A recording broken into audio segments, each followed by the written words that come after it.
Come on, people, it's your boy Tots back again. And look at this. Amorim sacked by Man United after 14 months in charge. He's actually been sacked.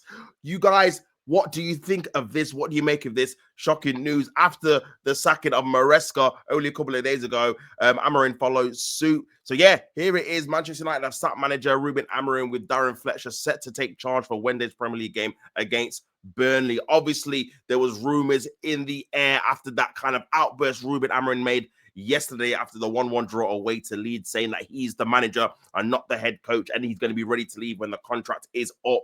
And yeah, man, it was kind of a crazy 24 hours, man, and Amorim has lost his job. And I feel like, for me personally, this has been probably a long time coming. I think Ruben Amorim's kind of tenure at Manchester United has not been a successful one. He spent a lot of money in the summer.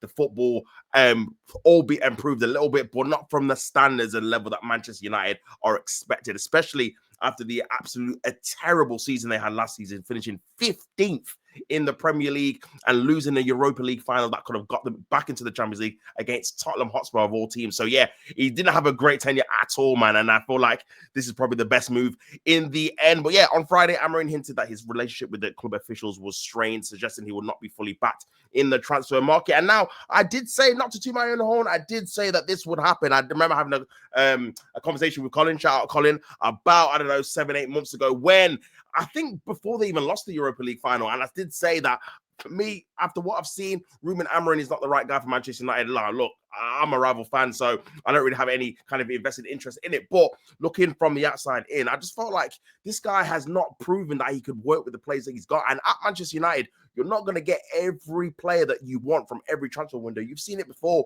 with Jose Mourinho. You've seen it with Ten Hag. You've seen it with all the managers in the helm. They're not completely happy with their transfer dealings when dealing with the Glazers and obviously the hierarchy at Manchester United. And I feel like with this kind of thought process in play, I always thought the formation he wants to play, the five at the back, the kind of particular plays that he needs to make the system work, Manchester United officials were never going to just grant him that straight away all the time. He was always going to have to improve the plays that he had, work with them a bit better, and he's failed to do so. And also, as well, he's got annoyed that he's not got the players that he was promised, or potentially that he was actually going to be owed during this January transfer window, or probably the summer going forward, man. And again, that was kind of the biggest reason why it was never going to work for me with Ruben Amorim at the helm, man. I feel like if you're going to be the Manchester United manager, they are going to want to see you work with players that are already at the club and get the best out of them. So it leaves them less work to do in terms of the transfer market.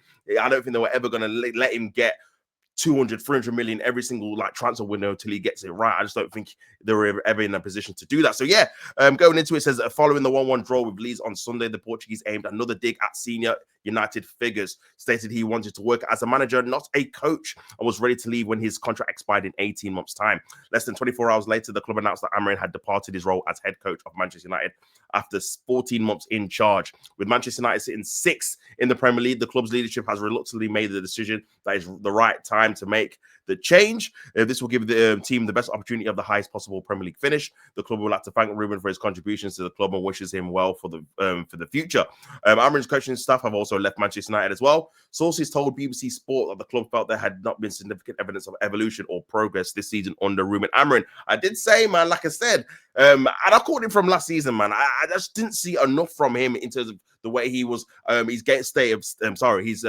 style of play, and the way he was either coaching the players that he already had. Were they getting better? I didn't think they were. And I feel like, for me, man, there was just not enough evidence that he was going to put them in a step in the right direction. The 40-year-old was appointed in November 2024, and he only won 25 out of 63 games. This is Manchester United. This is not Wolves, with all due respect. This is not West Ham. This is not Wigan. This is not one of those lower teams where you think, okay, that's not too bad. This is Man United. To lose, or to not only win, a third? Less than a third of your games as Manchester United boss is not acceptable at all. Amorim's 14-month stint is the shortest reign of a permanent manager at United since David Moyes was sacked just 8 months into his tenure in 2014. Former United midfielder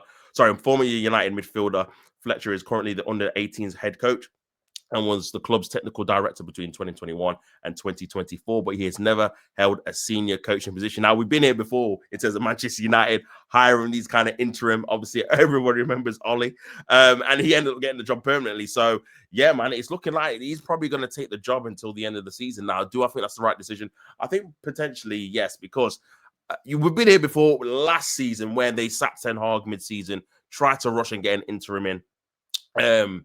They got Ruben Nistelrooy in for a bit. He was doing okay. And then they just got Ruben Amorim as a permanent manager mid-season. I'm like, bro, listen, you're better off just having a manager with a fresh start in the summer. He knows which players he likes. He can get like a fresh transfer budget, etc., etc. Instead of this kind of, again, mid-season when you're bringing in the manager for a quick fix. Like, you just kind of, I mean, you might not completely write the season off because, again, you don't know what Fletcher can do. It might be a big sense of morale. Obviously, the players there are good players. But again, you're going to probably have a change of system now back to them playing four at the back, which I think is more suited to the kind of plays that they've already got. And then trying to go from there, man. But yeah, man, interesting to see who they actually do get, obviously, in the summer. Again, Maresca's obviously not got a job now, so he might be in the mix. You've seen Gareth Southgate always been linked with these owners as well, so it's going to be very interesting to see who they come up with. Obviously, the 41-year-old former Scottish international played for United between 2002 and 2015, winning 5 Premier League titles as well as the Champions League as well. He's expected to obviously be in the news conference on Tuesday before their game against Burnley the following day.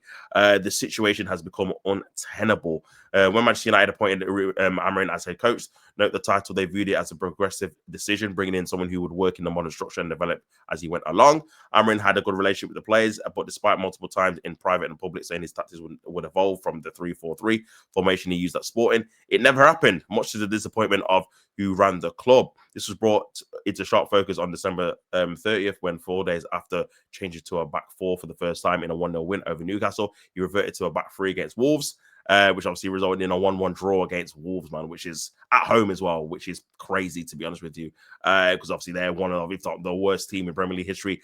As of right now, they've only got 6 points and we're in January. So, yeah, man, crazy how they drop points to them at home. Obviously, United already tried to persuade long-term target Semenyo to join by telling him he would play left wing. This was a clear sign that the club viewed the future as something being different from the 3-4-3. And this is, again, you got to obviously look at the kind of the owners in terms of when you kind of appointed this manager, or what did you actually think he was going to like bring and provide? Because again, he was very adamant at obviously Sporting that he was going to just play the kind of three at the back. That was kind of his style, his system. If you wanted a manager that was going to like shy away from that eventually, you should have just got a manager that just didn't play that at all. So it kind of was kind of a, I know writing was on the wall for a little bit before this even happened, to be honest with you, because again, I just feel like for me, with Amorim, he was just not versatile enough when it comes to changing the formation and changing his tactics. It was no surprise, therefore, obviously against Wolves, it was obviously the result was 1-1, and obviously the team got collectively booed off. It was another step, backward step in Amorim's relationship with his bosses and his continued criticism just to heighten that situation. Again, another unimpressive obviously display against Leeds, and again, it was one of those ones where he obviously put in a statement that said he would not quit. That effectively meant United had to either back Amorim or sack him. Amorim wanted to be left alone to do his job, free from the unwanted influence of director of football Jason Wilcox.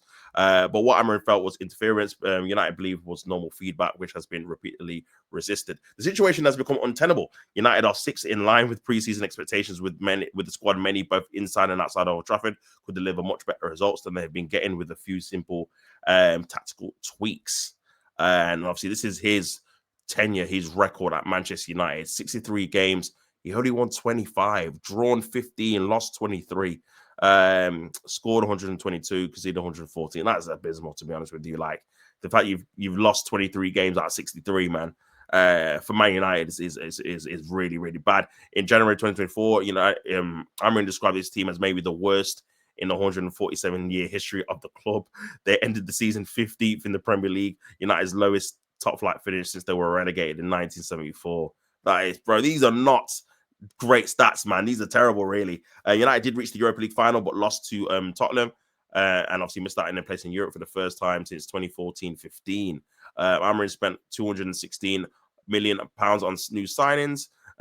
In the Premier League, Amorim has the worst win ratio, 32%, the worst goals conceded per game ratio, 1.53, and the lowest clean sheet ratio, 15% of any Manchester United manager. The club will start their FA Cup campaign in the third round against Brighton. August penalty shootout defeat to League Two Grimsby in the second round stands out as a low point for Amorim's reign. Wow, bring back Ollie, that's crazy. So disappointed. Yes, we should have sacked him. Absolute joke. Whatever we do going forward, the board will always rule, no changes. Can't argue with your boss and not expect to get into any type of trouble. Losing against Spurs in Europa League final should have pushed him out. It's the wrong decision. Last season we struggled on the Ten Hag, but seeing him thrive. Wow, I don't know about thrive. That's kind of crazy. Like anyone else in the job, if you went to the media and started moaning about our managers and the company we work for, I would expect to get sacked. Yeah, true. That's a very good point. That's a very good point, man. But yeah, man. Crazy, man. Crazy. Well, you guys in the comments, let me know what you think about this whole, obviously, revelation about Ruben Amorim getting sacked. Let me know what you think in the comments. And who do you think Man United are going to get going forward? Who's going to be the next manager for Manchester United? You guys in the comments, let me know what you think. But yeah, man, make sure you like the video, subscribe to the channel as well. And until next time, people, I am out. Peace and love.